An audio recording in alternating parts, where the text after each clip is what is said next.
M குருவே போற்றி போற்றி, எம் குலதெய்வமே போற்றி போற்றி. அனைத்து ஜோதிட நண்பர்களுக்கும் சகோதரிகளுக்கும் அடியனின் அன்பான வணக்கங்கள். நான் ஜோதிடர் மணிவண்ணன். இந்த பதிவில் வாழ்க்கையில் எவ்வளவோ வேண்டுதல்களும் பரிகாரங்களும் செஞ்சு இதுவரை எந்த பலனும் இல்லைங்க, கஷ்டம்தான் மிச்சம்னு சொல்கிறவங்களுக்கும், வாழ்க்கையில் நேர்மையாக எப்படியாவது பொருளாதார ரீதியாக முன்னேறி கொஞ்சமாவது நம்ம பிள்ளைங்களுக்கு சேர்த்து வச்சுட்டு போகணும்னு ஆசைப்படுறவங்களுக்கும், என்னுடைய வேண்டுதல்கள் எப்போதான் நிறைவேறும்னு காத்துக்கிட்டு இருக்கவங்களுக்கும் தேவையான சித்தர்கள் சொல்லி வச்ச வழிபாட்டு முறையைத்தான் பார்க்க போகிறோம். அனைத்து தனங்களும் பெற்று தன்னிறைவு வாழ்வை அடைய வழிகாட்டும் தனதாரை, தன ஓரை, தனராசி, தன ஓரையில் தனராசி பற்றியும், எந்த நட்சத்திரக்காரர்கள் எந்த நேரத்தில் எந்த தெய்வத்தை வழிபட வேண்டும் என்றும் பல ஞானிகளும் சித்தர்களும் சொன்ன மறைஞான விஷயத்தையே இந்த பதிவில் பார்க்க போகிறோம். எம் குருவின் அருளோடு வழங்கும் இந்த பதிவு பற்பல மனிதர்களின் வாழ்வை மாற்றும் என்றும் அதற்கு நான் ஒரு கருவியாக இருக்க வாய்ப்பு வழங்கிய பிரபஞ்சத்திற்கும் நன்றிகள் கோடி. இந்த பிரபஞ்சத்தில் நடக்கிற எல்லா செயல்களுக்குமே ஏதோ ஒரு காரண காரியங்கள் கண்டிப்பாக இருக்கும். இங்கே எதுவுமே தற்செயலானது அல்ல. இந்த பதிவு உங்கள் கண்ணில் பட்டதுக்கும் நீங்கள் செய்த ஏதோ ஒரு புண்ணியத்திற்கு கிடைத்த பலாபலனாக கூட இருக்கலாம். ஒரு சிலர் கவனிக்காமல் கடந்து போயிருக்கலாம். உங்களோட அன்றாட வாழ்வில் சந்தித்த மனிதர்களில் ஒரு சிலருக்கு பொருளாதாரம், வீடு, வாசல், தொழில், திருமணம் அப்படின்னு எல்லாம் ரொம்ப ஈஸியாக கிடச்சிருக்கும். ஆனால் உங்களுக்கு பல காலம் காத்திருக்க நேர்ந்திருக்கலாம், பிறகு கைகூடி இருக்கலாம்.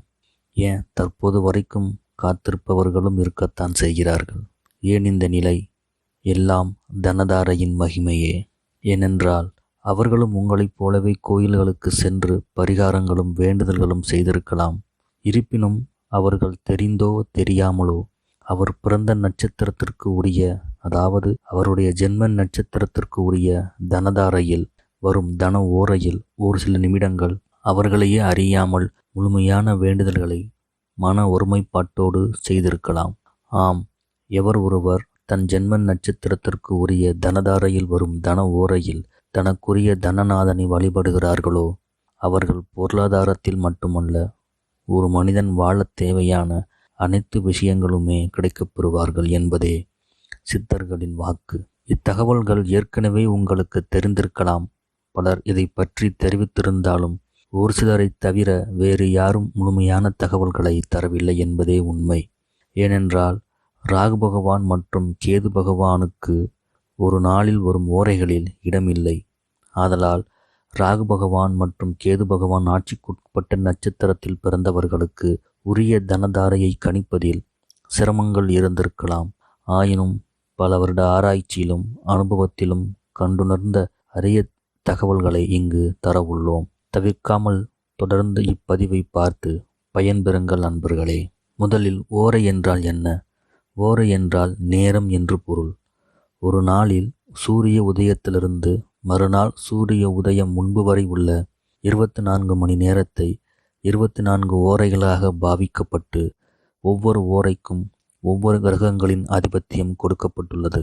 உதாரணமாக ஞாயிற்றுக்கிழமைகளில் சூரிய உதயம் சுமார் 6 மணிக்கு என்று வைத்துக்கொண்டால் அன்று முதல் 1 மணி நேரம், அதாவது காலை 6 மணி முதல் 7 மணி வரை உள்ள அன்றைய தினத்தின் அதிபதியான சூரியனின் ஓரை, அதாவது சூரிய ஓரை என்றும், அதைத் தொடர்ந்து வரும் 7 to 8 சுக்கிர ஓரை என்றும், 8 to 9 புதன் ஓரை என்றும், 9 to 10 சந்திர ஓரை என்றும், 10 to 11 சனி ஓரை என்றும், 11 to 12 குரு ஓரை என்றும், 12 to 1 செவ்வாய் ஓரை என்றும், மறுபடியும் 1 முதல் 2 வரை உள்ள 1 மணி நேரம் சூரிய ஓரை என்று தொடர்ந்து வந்து கொண்டிருக்கும். ஒரு குறிப்பிட்ட ஓரை ஒரு நாளில் அதிகபட்சமாக 3 முறை வரலாம். சரி, தாரை என்றால் என்ன? தாரை என்பதற்கு மலை என்று பல பொருட்கள் இருந்தாலும் இங்கு தாரை என்பது நட்சத்திரத்தை குறிக்கும். அதாவது 27 நட்சத்திரங்களும் பொதுவாக 27 தாரைகள் என்றே நம் முன்னோர்கள் அழைத்தனர். தனம் என்றால் பொருளாதாரம், பணத்தை மட்டும் குறிப்பதல்ல. ஒரு மனிதன் சந்தோஷமாக வாழ்வதற்கு தேவையான அனைத்துமே தனம் என்று கொள்ளலாம். உதாரணமாக பணம், வீடு, நிலம், வாகனம், புகழ், திருமணம், குழந்தைகள், உறவுகளின் அன்புகள், கடனற்ற வாழ்வு என அனைத்துமே தனங்களே. ஆக தனதாரை என்றால் ஒருவருக்கு வாழ்வதற்கு தேவையான அனைத்து தனங்களையும் வழங்கக்கூடிய நட்சத்திரம் என்று பொருள். அந்த சக்தியை இறைவன் ஒருவருடைய ஜென்ம நட்சத்திரத்திற்கு இரண்டாவதாக வரும் நட்சத்திரத்திற்கே வழங்கியுள்ளார் என்பதே ஜோதிட மறைஞானமும் சித்தர்களின் வாக்கும் கூட.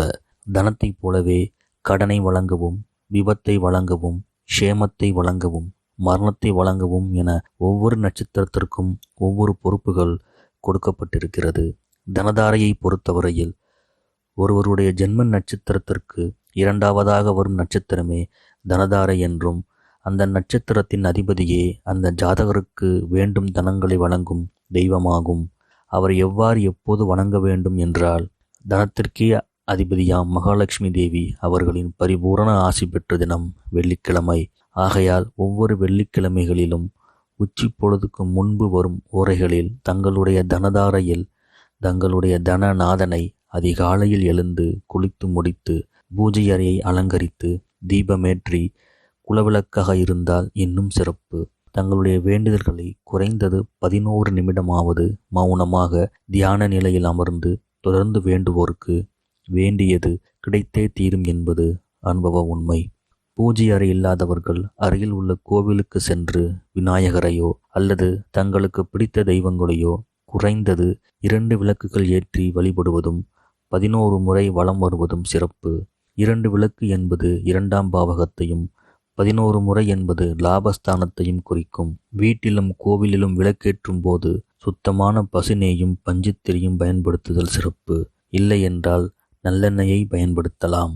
தொடர்ந்து ஒவ்வொரு நட்சத்திரத்திற்கும் உரிய தன நட்சத்திரங்களையும் அவர்களின் தன அதிபதியையும் அவர்கள் வணங்க வேண்டிய தன ஓரையையும் துல்லியமாக கணித்து தெரிவிக்க உள்ளோம். தொடர்ந்து பதிவை பார்த்து பயன்பெறுங்கள் நண்பர்களே.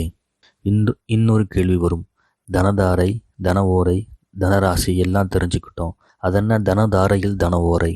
உதாரணமாக அஸ்வினி நட்சத்திரத்தை எடுத்துக்கொண்டால் அஸ்வினிக்கு தனதாரை என்பது அடுத்து வரும் சுக்கிர பகவான் நட்சத்திரமான பரணி நட்சத்திரமே. பரணிக்கு அதிபதி சுக்கிர பகவான். ஆக சுக்கிர ஓரை என்பது வெள்ளிக்கிழமைகளில் முதல் ஓரையே சுக்கிர ஓரையே. அன்று சூரிய உதயம் 6 மணி எனில் காலை 6 மணி முதல் 7 மணி வரை உள்ள சுக்கிர ஓரையில் அஸ்வினியில் பிறந்தவர்கள் சுக்கிர பகவானை வழிபட்டால் அவர்கள் கேட்டது கிடைக்கும். ஒருவேளை அன்று சூரிய உதயம் 6:20 எனில் 6:20 முதல் 7:20 வரை உள்ள 1 மணி நேரமே சுக்கிர ஓரையாகும். எப்போதும் ஓரைகள் சூரியன் உதிக்கும் நேரத்திலிருந்தே கணக்கிடப்படும். தனதாரையில் தன ஓரை என்பது யாதெனில், ஒருவேளை அந்த வெள்ளிக்கிழமை முழுவதும் பரணி நட்சத்திரமாக இருப்பின் அது இன்னும் கூடுதல் சிறப்பு. ஏனென்றால் அஸ்வினிக்கும் பரணியே தனதாரை என்பதால் அவர்கள் வழிபடும் தன ஓரையான சுக்கிர ஓரையில் பரணி நட்சத்திரமும் நிறைந்திருப்பதால் கூடுதல் பலன்கள் கிடைக்கப் பெறுவார்கள். தனதாரையில் தன ஓரை என்பது வருடத்திற்கு 2 அல்லது 3 முறை மட்டுமே வரப்பெறும்.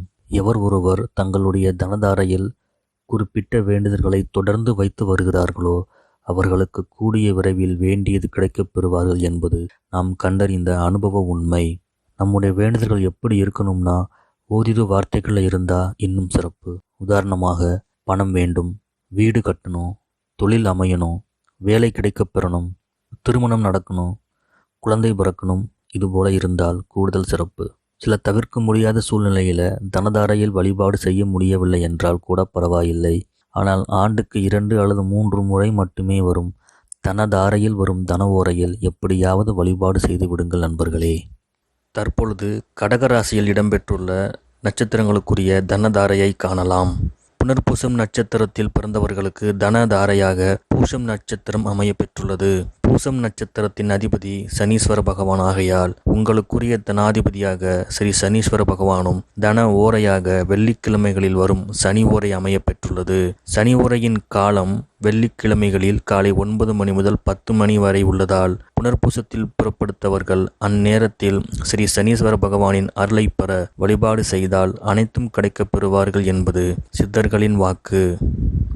ஓரையை சூரிய உதயத்திலிருந்து கணக்கிட்டு கொள்ளவும். நம்புங்கள், நல்லதே நடக்கும். அடுத்தது பூசம் நட்சத்திரம். பூசம் நட்சத்திரத்தில் பிறந்தவர்களுக்கு தன தாரையாக ஆயில்யம் நட்சத்திரம் அமைய பெற்றுள்ளது. ஆயில்யம் நட்சத்திரத்தின் அதிபதி புதன் பகவான் ஆகையால் உங்களுக்குரிய தனாதிபதியாக புதன் பகவானும் தன ஓரையாக வெள்ளிக்கிழமைகளில் வரும் புதன் ஓரையும் அமைய பெற்றுள்ளது. புதன் ஓரையின் காலம் வெள்ளிக்கிழமைகளில் காலை 7 மணி முதல் 8 மணி வரை உள்ளதால் பூசம் நட்சத்திரத்தில் பிறப்படுத்தவர்கள் அந்நேரத்தில் புதன் பகவானின் அருளை பெற வழிபாடு செய்தால் அனைத்தும் கிடைக்கப் பெறுவார்கள் என்பது ஞானிகளின் வாக்கு. ஓரையை சூரிய உதயத்திலிருந்து கணக்கிட்டுக் கொள்ளவும். நம்புங்கள், நல்லதே நடக்கும். அடுத்தது ஆயில்யம் நட்சத்திரம். ஆயில்யம் நட்சத்திரத்தில் பிறந்தவர்களுக்கு தன தாரையாக மகம் நட்சத்திரம் அமைய பெற்றுள்ளது. மகம் நட்சத்திரத்தின் அதிபதி கேது பகவான். ஆனால் கேது பகவானுக்கு தினசரி வரும் 24 ஓரைகளில் கேது பகவானுக்கு இடமில்லை. ஆகையால் மகம் நட்சத்திரம் அமையப்பெற்றுள்ள சிம்மராசியின் அதிபதியான சூரிய பகவானை தனதாரையின் அதிபதியாகவும் அவரின் அதிபத்தியம் கொண்ட சூரிய ஓரையே தங்களின் தன தாரையாகவும் சித்தர்கள் கண்டுணர்ந்து சொல்லியுள்ளனர். ஆகையால் ஆயில்யம் நட்சத்திரத்தில் பிறந்தவர்கள் ஒவ்வொரு வெள்ளிக்கிழமைகளில் உச்சி பொழுதுக்கு முன்பு அதிகாலை காலை 5 மணி முதல் 6 மணி வரையுள்ள சூரிய ஓரை நேரத்தில் சூரிய பகவானை நோக்கி வேண்டிக் கொண்டால் வேண்டியது வெகு விரைவில் கிடைக்கப் பெறுவார்கள் என்பது அனுபவ உண்மை. நம்புங்கள், நல்லதே நடக்கும். ஓரையை சூரிய உதயத்திலிருந்து கணக்கிட்டுக் கொள்ளவும்.